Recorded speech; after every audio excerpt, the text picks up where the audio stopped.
What's up, YouTube? Mike here again, and I just want to do a quick video on, well, it's going to be 6 reasons why I think the Gear S is a better watch than the Apple Watch. And I'm just going to show you 6 of the features on here that really don't exist on the Apple Watch. I mean, there's plenty of reviews out for that right now, and so far I'm personally not really impressed. I mean, if you're already in the Apple ecosystem, then I guess your mind's already made up, especially if you already own an iPhone. Then this is kind of a moot point, because the only smartwatch you can use with an iPhone is the Apple Watch or a Pebble. But first off, I mean, these are no particular order, but number one reason is not necessarily the feature, but its price. This retails for about basically $400, $384 is retail price, whereas the Apple Watch, we all know that they've got the 42 millimeter and the 38 millimeter.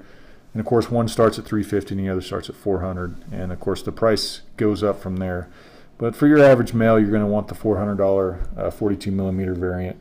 And this, of course, you can get on eBay, you can get it on Amazon, anywhere from $250 to $400. And of course, with your carrier, they've got numerous payment plans. So price-wise, this definitely beats the Apple Watch.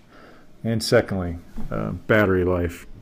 Now, of course, the Apple Watch is advertised at 18 hours, and you'll probably get about a day and a half. And all the reviews are actually kind of positive with the battery. But this, the Apple Watch has a 200 milliamp. This has got a 300 milliamp battery.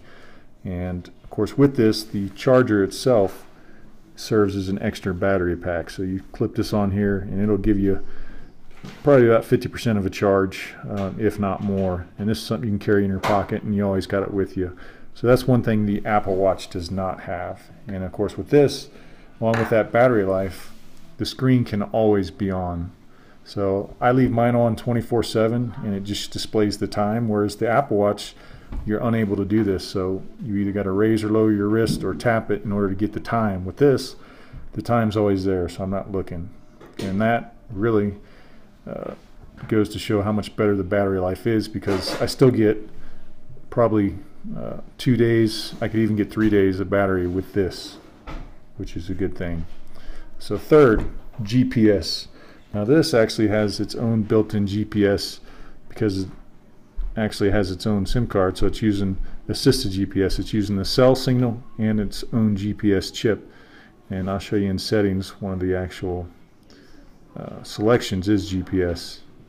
So I actually have it on, and it'll also use the network, whereas with the Apple Watch, you've got to have your phone. So the only place it's pulling location from is your iPhone itself. So with this, you've got your own standalone GPS, which is pretty cool. And that brings me to my fourth point, and that is standalone. With this, again, you do not need your watch.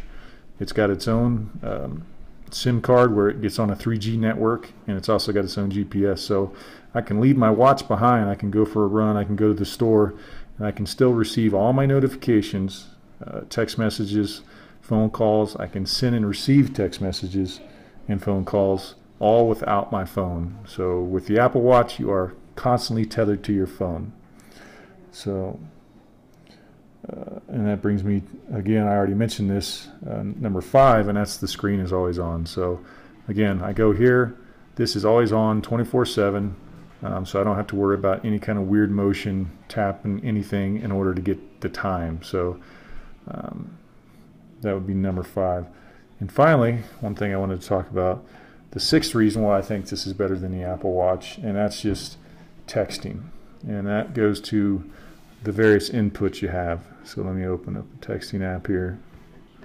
With the Apple Watch, if you want to text, let's just bring up one to my son here. You've got 2 choices. You can use your voice, which this will do as well, or you can do the pre-canned, basically canned responses. So like here I've got the voice where I just tap this, or I can get pre-planned replies just like the Apple Watch. And this is where this is different, is I've actually got a keyboard. And of course it is small, but it works pretty well, and it's very predictive. So for instance, Hey's already there. So let's see, let's try and type something here. And of course, I wanted to type what, so the keyboard is very predictive, so it's good in that aspect. So, you know, it automatically brought that up, and then if I start typing U, it's already going to know I want to do what's up. So it's a very good, very predictive keyboard, and it works well. So that's one thing that the Apple Watch does not have. So you're limited to either a canned message that you got to create on your iPhone itself, or using the voice, which actually works well, and it works well on here. So let's give this a shot here. So I'll just hold that down. This is a test, only a test. Bam, so there it is. It brought it up and lets you send it. So that is one feature where I think it beats the Apple Watch and is superior to the Apple Watch. And finally, this is kind of a, I guess, a seventh reason I just wanted to show real quick. I've got a pretty neat app here, a web browser, and it's a full web browser, so I can go to anything I want. And let's go, we'll go Google search. And it's going to be based on your network speed, so I think right now it may be on 3G, but there it is. So I've got a full browser, I can use it. Of course, my son just texted me back, and you can pinch and zoom and read the text, and I can do a full Google search, I can do images. So let's just try searching something here. And of course, it's got the same input, and I'm just going to type in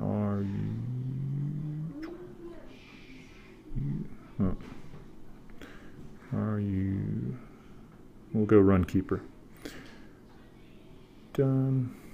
And I'm just going to search this and see what happens. Now, all the reviews I've seen in the Apple Watch haven't been able to do this. So this is full Google right here. So I've got all these websites. They scroll. I can zoom in on them. The links all work. So you've got a full, complete web browser on your wrist. So again, for whatever reason you forget your phone, you need to look something up. With the Apple Watch, you're SOL. But with this, like I said, it's got its own network, and it's also can connect to a Wi-Fi router, so you don't need your phone. So in my opinion, there are 7 reasons why this just absolutely destroys the Apple Watch. So I know there'll be a lot of naysayers that don't agree with me, but feel free to leave any comments or questions down below. And as always, thanks for watching.